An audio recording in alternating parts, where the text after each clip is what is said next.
ওই যে মাটির তৈরি স্লোগান, এটা কিন্তু ইবলিস থেকে শুরু হয়েছে।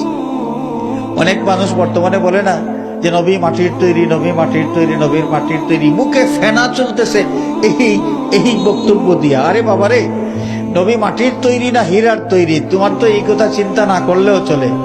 তোমার চিন্তা করা দরকার, যেই নবী পেয়েছো সেই নবীর আনুগত্য কতটুকু করতে পেরেছো।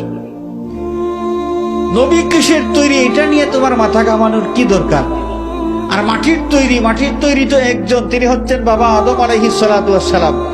দ্বিতীয় কোন মানুষকে আল্লাহ রাব্বুল আলামিন মাটি দিয়ে তৈরি করেছেন এইটা তো আল্লাহ জানান নাই। আল্লাহ জানিয়েছেন মাদম সন্তান যারা, এদেরকে মিশ্রিত তরল পদার্থ থেকে সৃষ্টি করেছেন।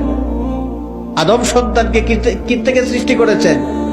মিশ্রিত তরল পদার্থ থেকে সৃষ্টি করেছেন।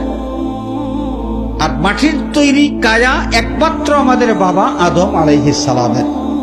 তো আমাদের নবীজি মাটির তৈরি না নূরের তৈরি না হীরার তৈরি, এই নিয়ে বিতর্ক কি দরকার রে বাবা?